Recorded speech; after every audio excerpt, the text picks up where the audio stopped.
Paul Tully for Boxing King Media in association with theboxingking.com, and I'm delighted to say that joining me today is Irish boxing legend Wayne the Pocket Rocket McCULLOUGH. Wayne, how are you? When you say legend, it means I'm old, is it?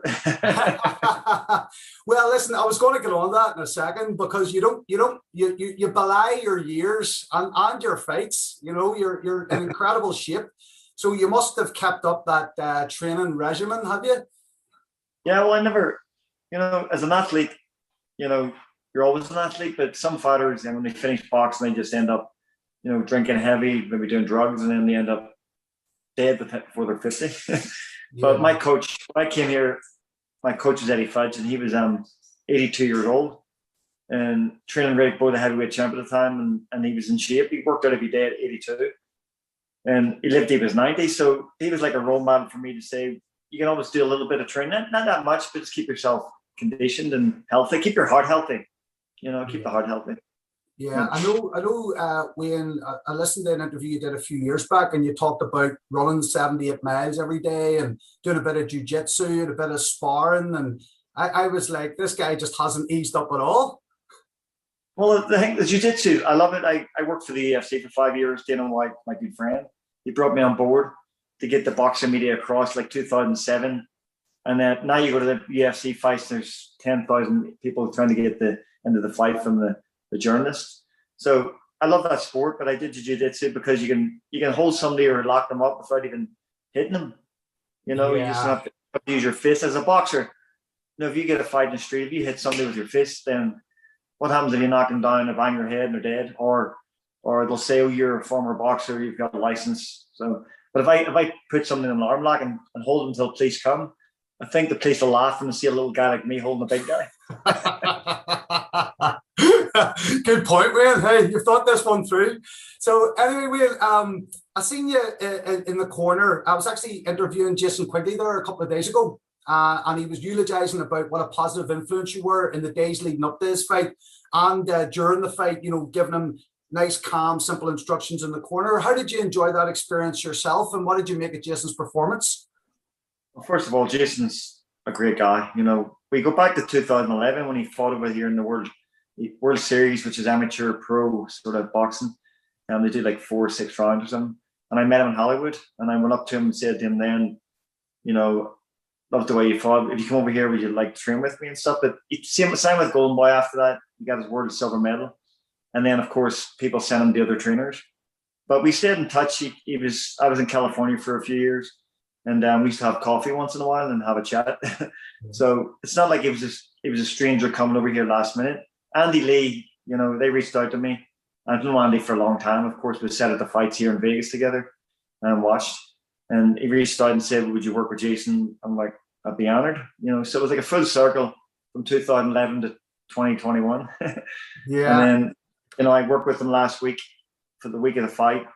He was just making the weight and making sure everything was in order. And, me and Andy were talking to each other, and we said, we're still on the same page. And Andy said, if you see anything, just, you can add, you've got the experience. And I just sort of tweaked and turned, and you got the jab working good, which Andy was doing anyway. And he's getting the scoring shots, and he went out there in the fight night. And Shane Mosley Jr., I know really well, because I go to a gym like a couple of days a week, and like his coach Bones, and they're there every day. Right. It was funny when the fight was announced, because the first thing they said to me when the fight was announced, or not announced, sorry, when I was announced that I was we're going to knock him out. I'm like, really? And then the fight happened, and say Shane Mosley's a good kid, and Jason, fought the fight of his life and put one of the biggest win right now of his career, because he's got to the world level. Yeah. Well, listen, Wayne, to refocus back on yourself then and your early days growing up in Belfast. I heard you doing a podcast there a few months ago, and you were talking about your old amateur gym. No electricity, no running water, no toilet even. An asbestos leaking roof. Yeah. So I was just wondering, we're seeing slowly but surely more of these kind of, brand new high tech, high performance type, setups What do you feel like the old school kind of, harsh environment versus the sort of the new school kind of more scientific approach? Do you think that old school harsh environment gives fighters a bit of a mental edge, maybe especially in the pro game?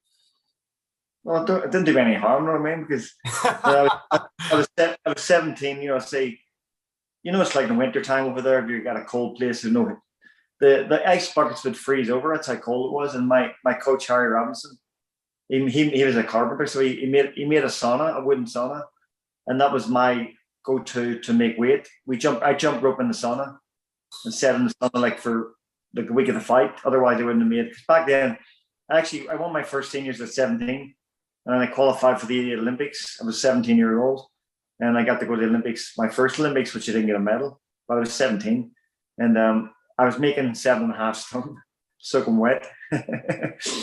So I had that, and we had no electricity. We got a generator to run the lights, and the sauna was our heat. In the summertime, it wasn't bad. It was, the spaces held the heat in. But it also held the cold in as well. But then in 1990, I won the Commonwealth gold medal, and then that was the first time they put electricity in our gym. But there was still, they put the heat in the gym, but they left the asbestos roof with no insulation.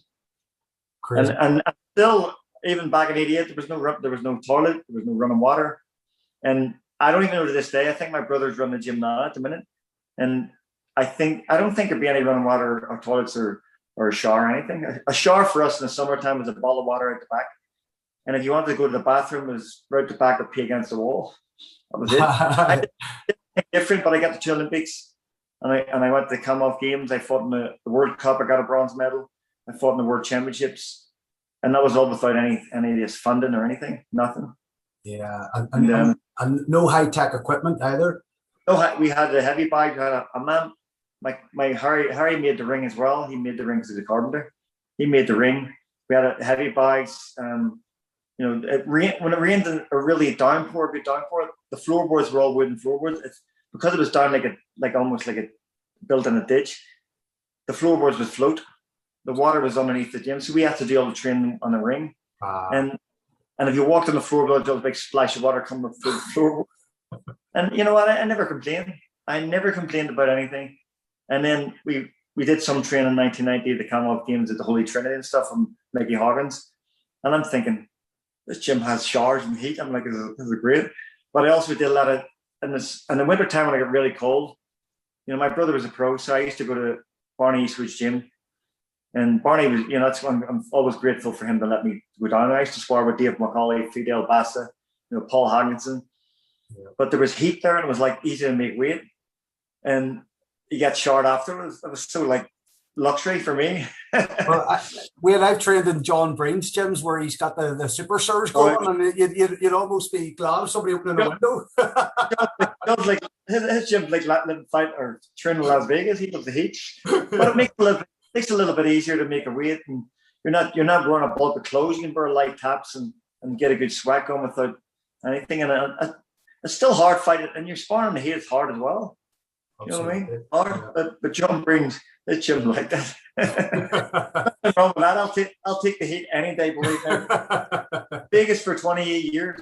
Yeah. And people say you miss the weather. I'm like, I don't miss that cold weather. I'm trying to wear three tracks. You're just trying to break sweat shadow box. It's like terrible. Crazy. Terrible. So when you're probably sick of being asked about this, but you mentioned the Seoul Olympics there. You're only 17 years of age, and you were asked to carry the Irish tricolor flag. Now, as a lad coming from the Shankill Road, were you expecting there to be any backlash? I know you said there wasn't any backlash, quite the opposite, but given it was 1988, the Troubles were still very much going on. Were you kind of half expecting the public to give you a bit of stick for that? Troubles were still bad in 88 and like Beirut. yeah, absolutely. When I say to people over here about what the Troubles were like, and then they find out about, holy smoke, how do people walking down the street with the guns and the tanks going down the street and getting searched into a store and all this security at the airport. We had that before they even started over here. Yeah. I said, it was normal life for us. And then, I qualified for the Olympics. I won the seniors that year.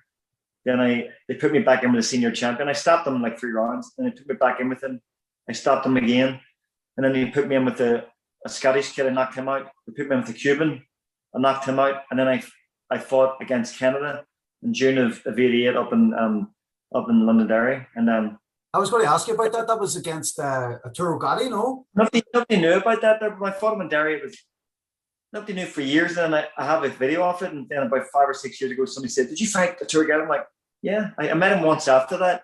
I became a fan of his. He was like 4 divisions heavier than me when he turned pro, and I met Geddy in New York one time. He walked up and he said, "Do you remember me?" I'm like, "Yep, I do." This was about 12 years after we fought. But I stopped him in the first round. I was stopping everybody, and then it's almost like they were trying to stop me from going to the Olympics, because it was my first year at an international senior level, but I had 12 knockouts in a row at international level. Just couldn't be denied, win. And they couldn't deny me. And then I got to go to the Olympics, and then, I remember Pat McCrory. I was the youngest member of the team. I just turned 18 over the summer, because the Seoul Olympics didn't start till September, which is weird. They usually start like June or July. But Pat McCrory said to me, "You're the youngest member of the team, and they've asked, would you carry the Irish flag?" And I'm like, he said, go away and think about it. I said, I thought to myself, I'm a young kid, but I didn't think, what is there to think about? I'm representing Ireland. I'm honored to do it. And as I always said before, I'm a sportsman, not a politician. When they started to try to drag in the politics, it's like Commonwealth Games, Catholic guys like, I remember Jim Webb and stuff who won a gold in '94. I think he carried the flag as well. I carried the Ulster flag in the clothing ceremony in 1990. But you're fighting for the flag. There's no politics with that flag, the Northern Ireland flag, the Irish flag. And I represented Ireland before I went to the Olympics about 5 times already, and I represented Ireland overall about 30 times. Represented Ulster about 10 times. So I'm thinking there was nothing to think about, and I came back and said, "Yeah, I'd be happy to." And then, of course, the media tried to dig up crap, and it was big headlines over here. People said it was on NBC over here, and people, "Wayne McCullough from the Shankill Road in Belfast is carrying the Irish flag." But I'm fighting for Ireland. That's my team. I just think, though, when at that time, people even from Belfast, from the nationalist community, if you will, like, I think they were a bit kind of surprised that it was certainly seen as a brave thing to do, because it probably would have been easy enough for you to say, "No, thanks. I don't need that kind of controversy. I'll just give it to someone else." I get it, but put it like this: I'm fighting for Ireland, and I say I'm honored to do it. If I'd have said no, it's like, I don't want to carry your flag, but I'll fight for your country. You know what I mean? It's my country too. I'm an Irishman. I'm from Northern Ireland and Northern Irish. So, but no, to me, there was no trouble. People said, I've read rumbles of people were hassled. Well, you know what? I didn't see anything. I remember one time I was running up at Glencairn after that, and somebody yelled something at me, and that was it. I'm like, "What's the matter with you?" That was it. No trouble, nothing. I come back to Belfast in Highfield Estate, the top of Shankill, and they brought me down the Shankill Road Defenders Flute Band, walked me down to the Rangers Supporters Club, and had a celebration for me. So if there was hassle, would they do that?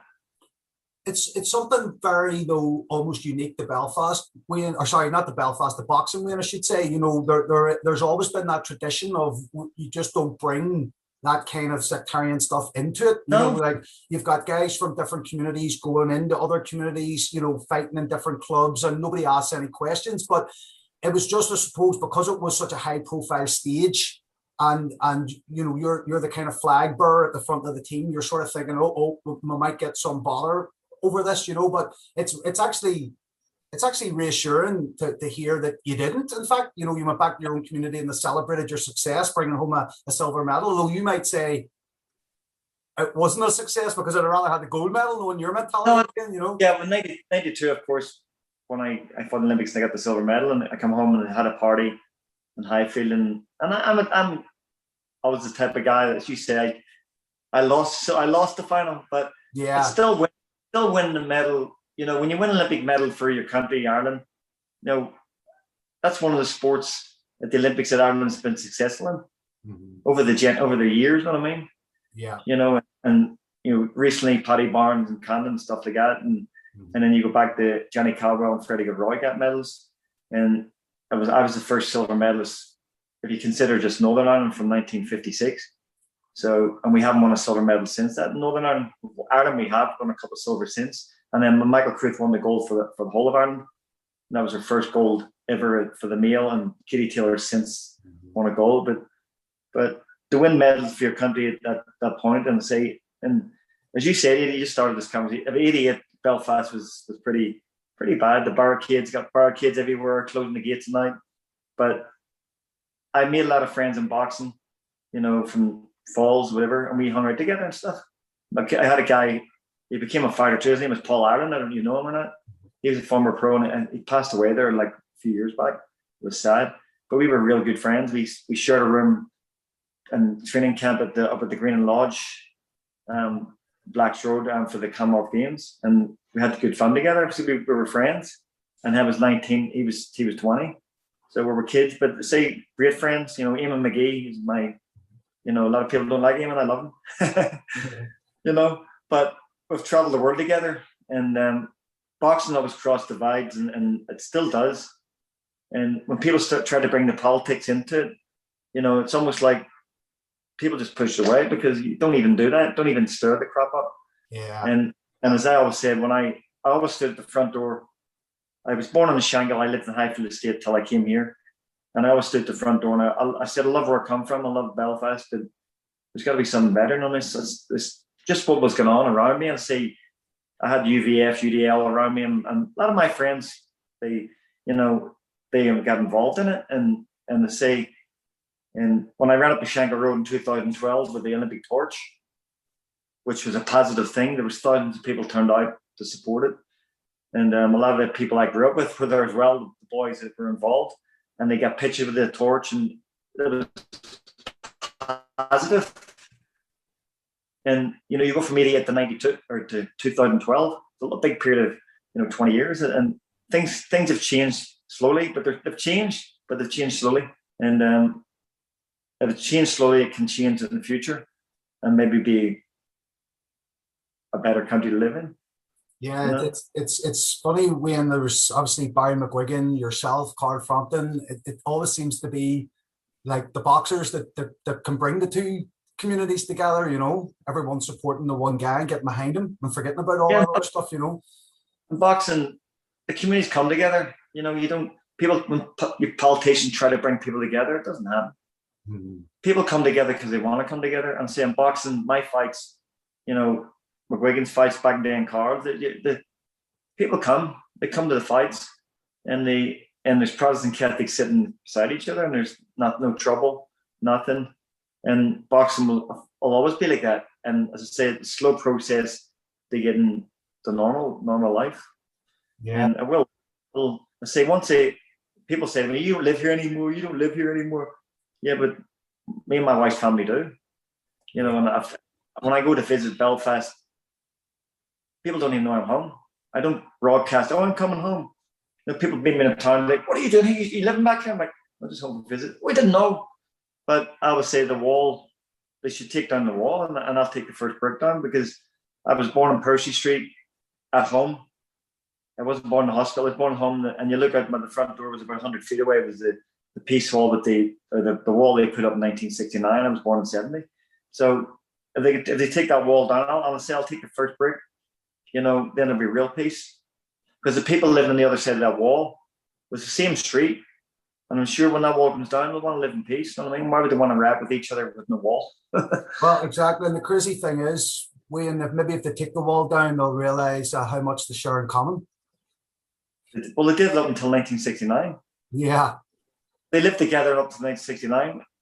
And there was no troubles then. All of a sudden, I think the government put the wall in the working class neighborhood. Then the kids grew up thinking, who's on the other side? We don't like each other. But I say that people over here, rich people always live together without any walls. And they look at me, what? I'm like, yeah, because it's not about if you have money, you live up Malone Road or something like that, or out in Cullough. Protestant Catholics have always lived next door to each other. Yeah, well, it's easy to demonize somebody if you don't know them, whereas if you're going and meeting a lad at a boxing club and he's from the other community and you're getting on well with him, and he's just like you, somebody tries to tell you he's not, you're going to be thinking for yourself, well, actually, I know lots of people from the other community, and they're just like me. So what you're telling me is nonsense, But you're always going to get that small group on both sides. They'll just keep it chirping along. But it's unfortunate because I would say Northern Ireland. I love the whole of Ireland, of course, but Northern Ireland or Belfast is one of the best cities in the world if it had a roof over it. Brilliant. The weather's. Well, moving on. You're getting your summer weather right now. Yeah, that's it. 3 days. That's it. Summer's done. So 3 days of summer. Wayne, when you got the call that Eddie Futch wanted to train you, you're a young man. What were you? Were 20, 21, 22 years of age? I'm 22, yeah. Yeah, and this is a guy who's trained 4 out of 5 of the guys who beat Muhammad Ali, right? Yeah. Yeah. Incredible. Ali losses, but yeah, incredible pedigree, and so I suppose for you it was a no-brainer. But what was he like as both as a trainer and as a sort of a mentor, a man? Well, see, when I was supposed to come out here, I was supposed to go to Baltimore on the East Coast, and I was supposed to train with one of Sugar Leonard's old coaches, and Yanks Morton, but it didn't happen.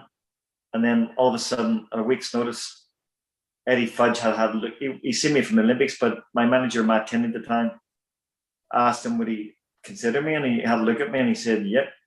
So I flew. All of a sudden, a week's notice, I was going from the East Coast to Las Vegas, the West Coast, and I flew into the country 3 days before my pro debut. Eddie wasn't there, but his assistant was. I knocked the guy out in 4 rounds, and I flew to Vegas the next day and met up with Eddie Futch, sat down, had a bite to eat, and the guy was just. It was just like Wikipedia and standing in front of you. There was no Wikipedia back then. But he was like just talking and the knowledge he had. He was 82 years old. Riddick Bowe was being trained by Mike McCULLOUGH, and he also worked along Montel Griffin, who actually fought in the Olympics along with me for the American team. He beat Roy Jones.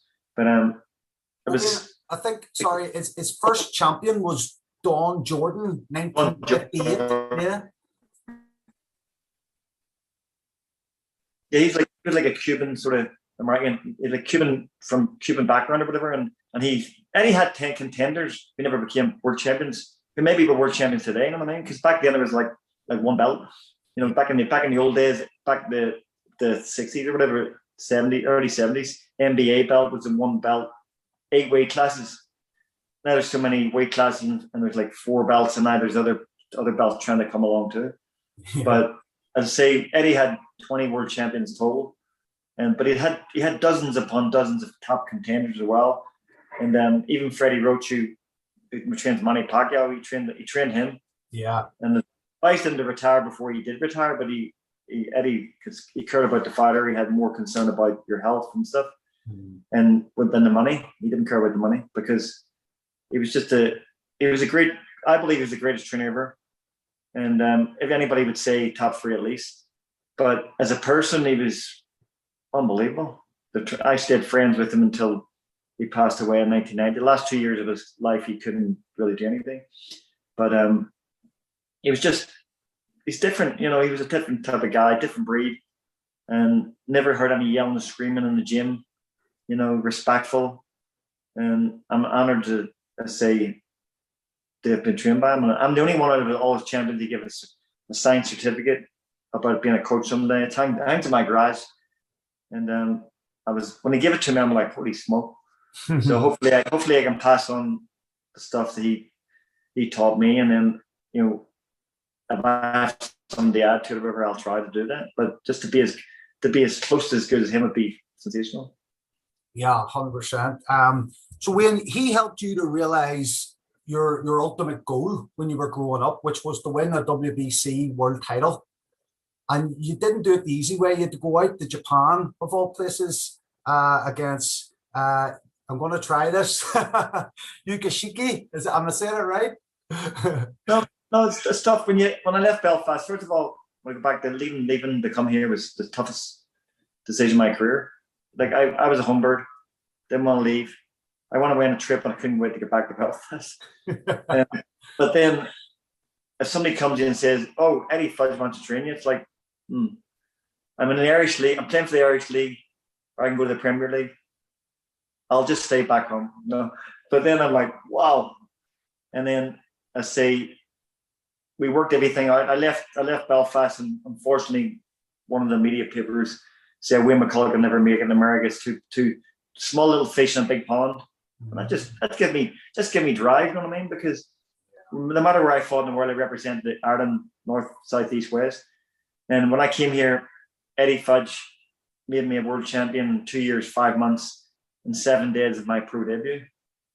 And the WB, and I say that I wanted to do a WBC belt, not running down any belts, but 15 years old, I wanted a WBC belt because I seen Muhammad Ali were one. Yeah. That, and then we go to Japan. Everything was planned out perfectly. The training camp, the time we get there, and Eddie Futch had a master plan, and Yashui Yakishiji. You say a lot better than me, Wayne. I didn't know at the time, but I was going to be the first fighter from Ireland or Britain ever to go to Japan and win a championship. I didn't know other fighters had went there and never came back with a belt. And I think to this day, Wayne, the only other Irish fighter I can think of is TJ. Yeah. He's the only other one I can think of who's won a belt out there. Well, I didn't know until Randall Monroe. Remember him? He fought over there probably 6-7 years ago. And then that's the first time we're talking like 20 years after I'd fought, and said, "Oh, Monroe's going to be trying to become the second fighter." I said, "Wayne," I'm like, "What? I was the first." So, were you worried, Wayne, that you might get robbed, if you know what I mean, being the away fighter? Japan is kind of like, they've got a champion. It's not that common that they would have a world champion. They're going to try and hang on to him.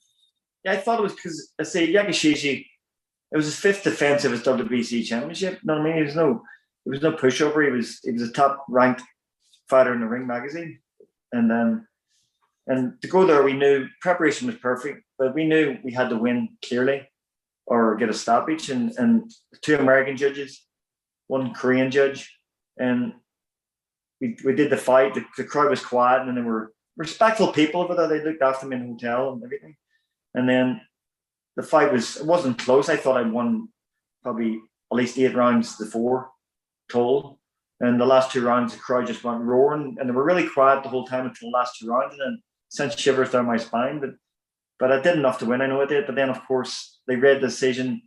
One of the judges gave it the other way, right? Yeah, it was done, and I didn't understand what they were saying, but I knew all that McCULLOUGH, and then Yakishiji. I'm like, oh crap, split. And then they said McCULLOUGH, and then that was it. And Yakishiji never fought again. He was 26, never fought, and became a movie star. Did not know that. Yeah, he's a big movie star over there now, and he never fought. And I remember my brother-in-law was over there working for Shorts about 10 years ago. And outside the front of the hotel, he was staying in the same hotel I stayed in Nagoya, and my brother-in-law, and outside was parked this $1 million Ferrari. I said, Yakishiji world champion on it. This is like 15 years after I beat him. He parked his car there to go into the town or something, and came back every other week. I'm like, what? That's unbelievable. But they looked after him. This country looked after him. Yeah. And I'll never forget. And I say, but Eddie Futch, he had the master plan, and the master plan worked. And we came back with a belt, and the rest is history. You know what I mean? Yeah. Well, Wayne, I know shortly after that incredible victory, you then, and this happens, you hear this from other boxers as well, it's almost like as if, right, I've achieved my goal. Was it a bit kind of anticlimactic almost, or was it the pressure of trying to remain champ? Because you talked about you went into a bit of a depression around that time, and you found it kind of hard mentally. Yeah, you're right. It's like you achieved your goal, but when you get your goal, it's like, what's next? But my goal was then, of course, to be a three-weight world champion, which I thought I did in my career. I got decision turned against me. I didn't get the 3 belts, but I fought for 7. But 96 is when I was in depression. It was just, everybody thinks you're happy when you've got everything, you know what I mean? And that could have, but you just say it could have been part of it. You've reached your pinnacle, and then it's like, what's next? I know Tyson Fury said that when he talked about, like, when he became world champion, it wasn't the feeling he was expecting, and it was almost like, what do I do now? That's what's like. What are you going to do now? And I say, I defended my belt in Belfast in December of 95. Then I defended my belt in Dublin in March of 96. And I was after that, I was somewhere else. I was slowly probably getting into depression. But my wife didn't know at the time, and I was good at hiding it. You know what I mean? It's like you keep it built inside. And she caught me one night. I had a rope in my hand, ready to hang myself. And it's graphic. When I thought about that, my daughter wouldn't have been born. My daughter was born in '98, and she would never have seen her, and John love her. You know what I mean? But it was tough. And my wife sleeps like a log. That's why I did. I'm not being funny about it, but that's why I did it in the middle of the night. And 2 seconds later, I'd have been done. That's how close it was. And I believe in God, and works in mysterious way. And without her walking out, I wouldn't be here. Well, thank God. Yeah, thank God she did.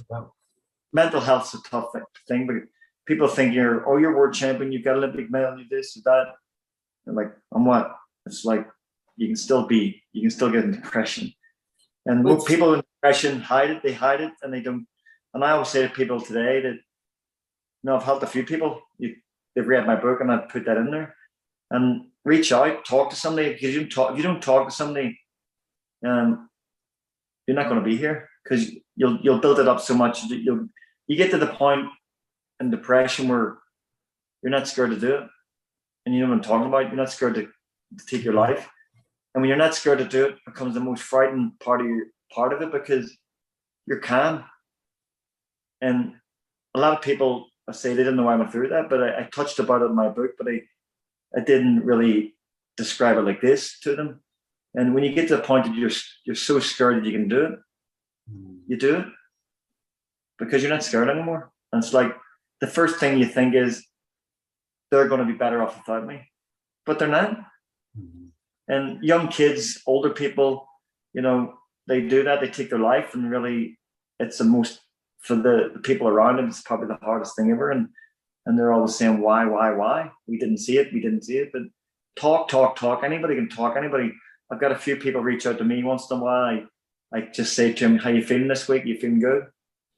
And I'd say it's not a cure. Mental health's not a cure. It's probably a long life battle, but if you talk about it, you're never going to do it. You know what I mean? Yeah. It's unfortunate. Say Tyson Fury, say he's gone through it as well, and Ricky hadn't talked about it. It's because you have everything doesn't mean you have everything. Yeah, but it's great, Wayne, as someone like yourself from West Belfast. It's great that warriors like yourself, who young lads look up to, when they hear the likes of yourself or Tyson talking about it, and they think, well, these tough guys, like, they've experienced this too. It gives them then so much, hope, and gives them far more self-esteem, because they're thinking, well, if these guys can go through it, then I there's no shame in me going through it. You know what I mean? And it takes all the stigma away from it. So it's so important to, like, see yourself talking out.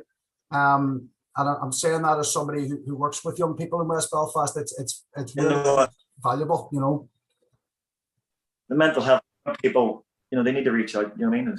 Anytime you're working with them, you can do some with me. I'll be happy to come on here and talk to the kids, because it's a sad thing when you're going to take your own life, but you don't really know at that point. You just get to the point where it's like, I'm better off being away. Yeah. And the truth is, it's not the truth. It's not the truth. Yeah. That's not the truth. The truth is, these people want you with them. Yeah, 100%. Well said, Wayne. So, Wayne, gonna talk. I know we talked about your probably your pinnacle of your career. I'm sure you'd probably agree. You're winning the world title out in Japan. Gonna talk about some of your defeats, which I know you're sort of saying some of them you have question marks over yourself, and that's what I want to get into, the Eric Morales fight. I watched it back last night. I watched it at the time, and I watched it back last night again. People, I think the Ring Magazine actually awarded you like a kind of title of the best chin in boxing around sort of 2001, 2002, somewhere around that. Yeah. But that fight, Wayne, Morales caught you with a right uppercut in the second round that rocked your head back. Yeah. 1, 2. Yeah. Okay.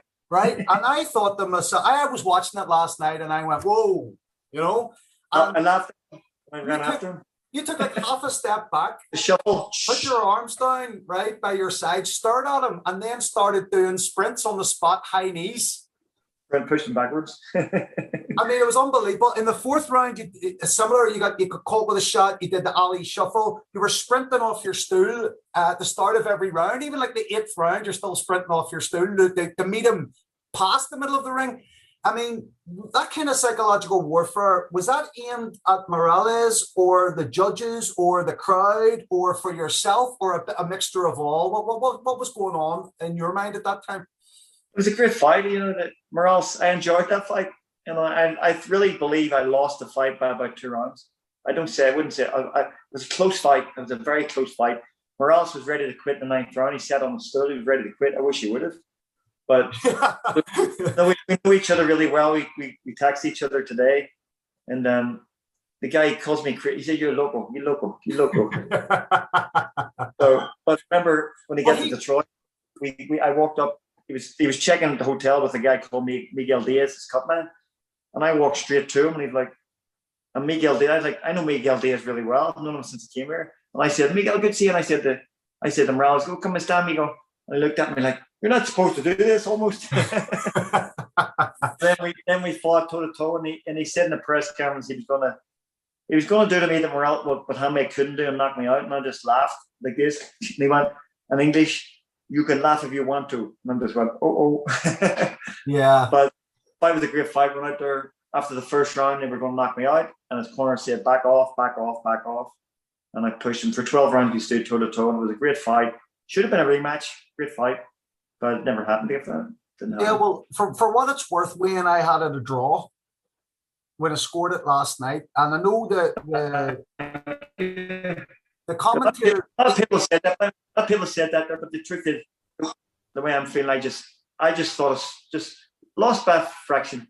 You know, the other fights, the Hamid fight and the Zaragoza in my first fight with Larryfriars, I thought I won. But the Morales fight, I just thought I lost by a little tiny fraction. And I'll admit that. No, if I lose, fine. But yeah. But I enjoyed the fight, even though I get hit hard from the first round to the 12th round. It didn't have a mark on me. Exactly. You look like you could have done another 3 rounds. If that had been the old system, you know. I had 15 rounds against him, against Hamid, against Zaragoza, against Larryfriars. They wouldn't last at 15 rounds. I would have. I just came at a little bit, few years later than the 15 rounds had stopped. You know what I mean? Well, the HBO commentator, Wayne, had you winning by 2 rounds. Glenn McCrory had you losing by 6. I don't know what fight he was watching. And Glenn, I was with Glenn 2 years ago in Saudi Arabia. I know Glenn really well. But sometime when you're working for the TV companies, you know, you try to, what would you say? You try to keep your job. Yeah, fair point. Well, George Foreman was, me and George are good friends from the Olympics. He thought I won. He told the truth. He's down the middle. He didn't care about HBO worrying about what he said. He said what he's seen. You know. I just thought you were a lot busier, Wayne. I mean, Morales had some quality work now. Don't get me wrong, but I thought you pressed the fight and especially on the ropes. When he was on the ropes, he just basically covered up. He just shelled up, didn't he? And, but that's a fight that people like younger generation they watch that fight and think, holy smoke, what a fight. And some of them don't watch it to the end. He said, you were sensational in that fighting. I'm like, and I lost. You're like, you lost? I'm like, yeah. Did I watch it to the end? No, I watched about 10 rounds. I'm like, okay. Didn't get the decision. That's okay. I'll take the win. One of my favorite fights, Wayne, of yours, was the Zaragoza fight, which was also a loss for you, but like what a fight that was. I mean, that guy was like something else. El Raton, as they called him. Yeah, he was like 2 or 3 time world champion. You know, it was my 20th fight, 21st fight. It's like he had like double the more fights I had experience. Yeah, I get 53. The day Eddie Futch died, the day he died, Eddie thought I won the fight. One of the judges gave me the fight. The referee of one of the judges. The referee was one of the judges. His wife was a judge. He was a referee. He drove back on the bus with me afterwards to the hotel, and he thought, I thought you won the fight. So his wife thought I'd give me this decision. The referee who's the closest to us gave his decision. And fight of the year, I've never got a rematch. Fight of the year, it's like these guys here, Getty Ward, they fought 3 times. And if you get the fight of the year, you'll fight. Me and Zaragoza fought 3 times, but he fought in Japan after that, and then he fought Morales at the end of. Yeah. He was beating Morales on the scorecards until Morales hit him a body shot, and he said, Zaragoza said on the ground, he just went like that, to say, I'm passing the baton over to the younger generation. But he was ahead. He was ahead in the scorecards against Morales. Yeah, it was a hell of a fight. I was exhausted just watching. We've met each other since then. The gloves I fought Morales in, the gloves I fought Hamed in, the gloves I fought Zaragoza in, the gloves I fought Larry's in. The actual gloves that I fought in are signed by me and signed by them. Nobody has that. No collectors have them. No collector has. Both world champions have the gloves that I actually fought in over here. Amazing win. So the commentators of the Morales fight, they said that you were always in good fights and that you always gave the fans their money's worth, which I would agree with wholeheartedly. But do you think that kind of it makes a mockery a bit of the obsession that we have, especially in modern times, of protecting a fighter's of protecting an unbeaten record? Because it kind of shows that people, real boxing fans, in the end, in the final analysis, they don't really care. They remember the great fights. They remember great warriors giving their all. They don't care about that. They don't care about zero. They don't care. Like Floyd Mayweather's greatest defensive fighter of all time, but he protected the zero. And they say he gets to 50-0 when he beats Conor McGregor, and Conor's, of course, a legend in MMA, but a boxer, you beat Rocky Marciano with 49-0 record by fighting something like that. Archie Moore was Marciano's last fight at 49-0, so different comparison there. I mean. But as I say, Muhammad Ali lost 5 times. I finished 3 of the losses. The last 2 losses of Larry Holmes and Trevor Burbick at the end of his career. But a loss doesn't mean I had 7 losses, but people remember my losses as great fights. It doesn't mean anything. I mean, if you lost. If you've got, I'm 50-0, and who did you fight? What's your great fight? Nobody even looks at them. Nobody's watching it back. If you look, my fights that I've lost, and some that I've won, of course, but people look at them fights and remember them forever. That's the truth. I remember them for the rest of your life. I'd rather be remembered like that than saying he was 70-0 with, who did he fight? I tell you, I can remember some of your fights, like where I was when I was watching them, right? And I can remember some of the things that were said during commentary. Like I'm nearly sure the commentator said Zaragoza was old school. He had 1 cigarette every day. I can remember that. For some reason that stuck in my head, because I remember thinking, is that possible, Well, I think the last 2 rounds of that fight, I was probably thinking to myself, I shouldn't have had that 1 cigarette. Because if you look at the last 2 rounds, if it would have been 15 rounds, he wouldn't have lasted past the 13th. Yeah. And I just get more. It's like me getting warmed up, and then just demolished him. I threw him like 100 and some punches in the last round, and I rocked him a few times in the last round, and at that point I thought I was winning. If somebody had told me I'm behind the scorecards after 10, I'd think, what? And then not that I would have drove, but I just had so much energy and kept on. He was like struggling. But as I say, we get the fight of the year, WBC fight of the year. Can't complain about it. And we've met each other since, signed my gloves. And, the guy was a legend. He's a legend Mexican fighter, no way. There's no shame in the loss. Either way. Even if I didn't lose, there's no shame in the loss. Do you think, Wayne, I know you're a big UFC fan, do you think in the wake of this Fury-Joshua debacle, there's a real danger that boxing could lose the younger generation of fans because it doesn't seem to be able to get its house in order just to make the best fight the best? Well, I think them fights are coming down to the money. 20 million is not good enough. Step aside money, yeah. 30, 40 million is not good enough. Come on, seriously. Or if them guys go back to the pro debut, getting maybe a grand or 2 or 3 grand, think about them days. But they wouldn't get out of bed. If you said $20 million to get out of bed in the morning, they wouldn't do it. It's shameful. The truth is, they deserve the big paydays as they do, but they deserve 75 million each. Come on, seriously. And then the fans go to the fight and to pay $2,000 to sit at the front and $500 to sit in the bleachers. Come on, that pushes away the real fans. Yeah. So it's getting out of hand a little bit there. And you got Mayweather fighting Logan Paul this weekend, pay-per-view. But the only good thing about that is there's a different generation of fans coming over, the social media people.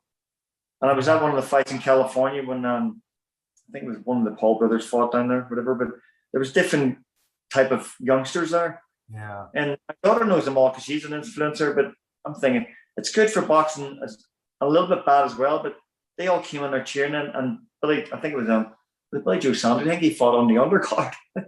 Yeah. But these younger generations get to see who he was as well, so that they might become fans of his. Yeah. So it's good and bad with these fights happen with the heavyweight division. That fight should have happened long ago. When the 4 belts were held by two guys, that's when they need to get it to happen, to make one champion with the 4 belts. But this could all split up again with the fighting different people. And it's Joshua and Fury should have happened. What happens if he loses? If he loses, then they go the other way. Then, Lennox Lewis, I think, was the last fighter to hold all 4 belts. So it's time to do it, but it's not going to happen next. It's frustrating. It's frustrating, isn't it? So, Wayne, just a couple more, and I'll let you go. You've been very generous with your time. Appreciate that. You talked in some of the articles I'd read in the past about why is it that in boxing there's no sort of like trade union of boxers, or there's no pension scheme for retired boxers. I think this is very important. Do you think the problem is a bit like what we were just talking about? There's no overarching body to kind of coordinate all of this and regulate it. There's like you said, there's so many different like governing bodies, all kind of want to do their own thing. So to kind of make that work for everyone, you would almost need like an umbrella type organization that everyone could pay into and trust. Well, they could do that. WBC, WBA, IBF, WBO, they're all there. They could get together, but they're not. And WBC are the only organization that are giving pensions out to some of their world champions who are down and out. They're going to start to give, they said they're finally going to give all the world champions some sort of pension, which is good because I'm a WBC champion.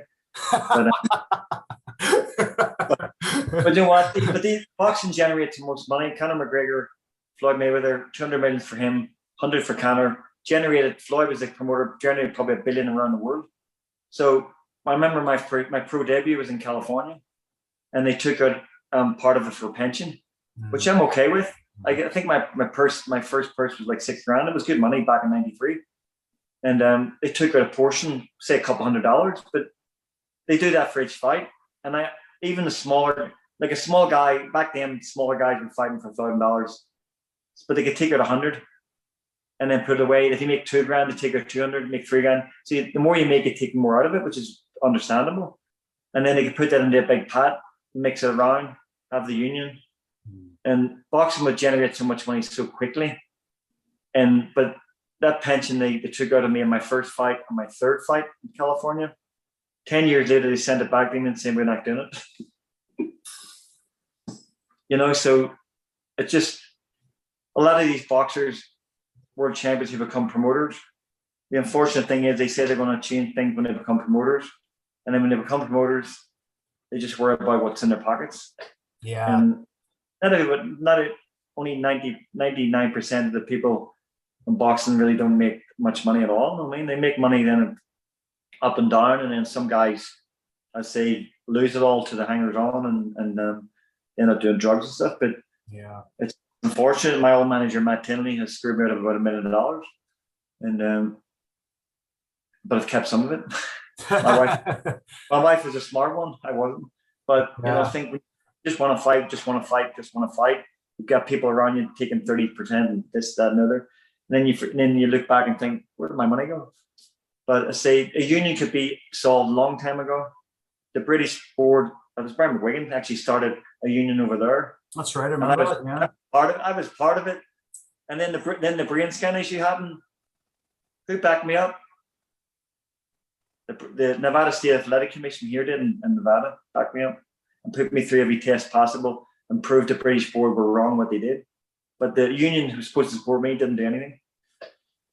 So on that one, there's a lot of sort of media coverage at the minute. I know Tris Dixon has a book out called Damage. There's a lot of talk about CT and this kind of thing.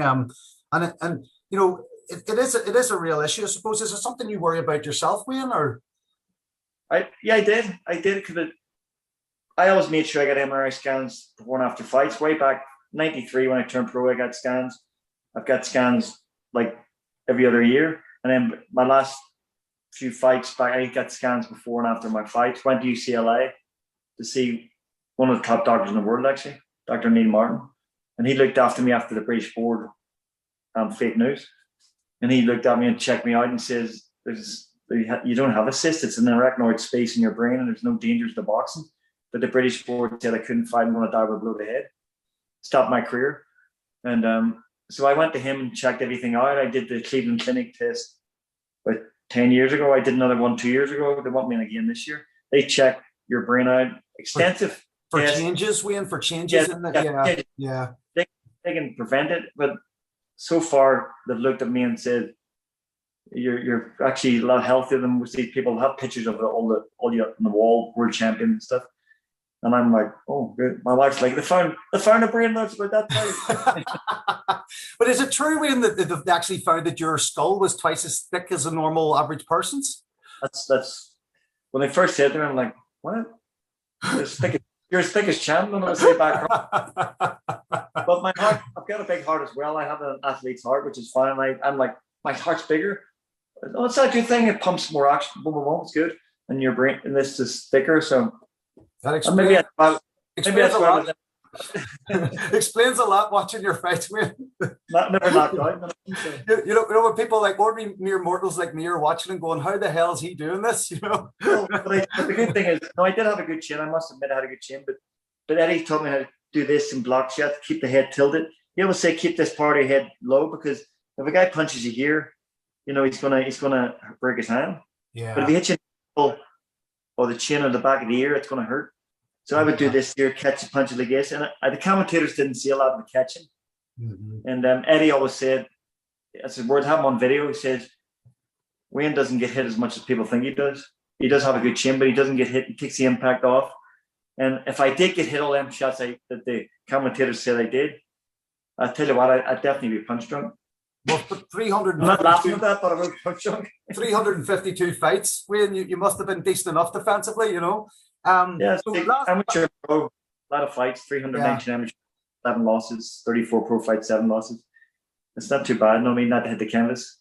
Unbelievable. That's the stat that, and even I believe in sparring, never hit the canvas in sparring either. Time I've hit the canvas when I get tripped or something. Yeah. So last question, Wayne, and thanks again for your time. Appreciate it. Go ahead. Training, I believe, a super lightweight Irish fighter from Clonus, Larryfriars. Am I right about that? I'm just trying to text him. I'm listening to him. No worries. So he's a fight next Saturday, is it, in Vegas? Next Saturday. He just came to my garage, but he's got a big fight. He's the underdog. He's not supposed to win. He's fighting an undefeated young prospect signed by Top Rank, and he just moved here about 5 weeks ago with his wife and his 2 kids from New York and to train with me because he's 30. And he's thinking if he can learn defense and do this, he has a chance in this fight. He wins this fight, he's in the picture. If he loses a fight, he's supposed to lose anyway. You know what I mean? So it's a win-win. Yeah, the other guy's a young 18-year-old kid and beatable. And we've been doing a lot of good sparring and a lot of technique, and he's just over a week away from the fight. So I believe he'll stop the guy, but it's just up to him on the night. You know what I mean? Yeah. I really can do it and say.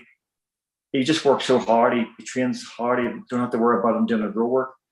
And it's an opportunity of a lifetime for him, I think, because you're supposed to lose, go out and win.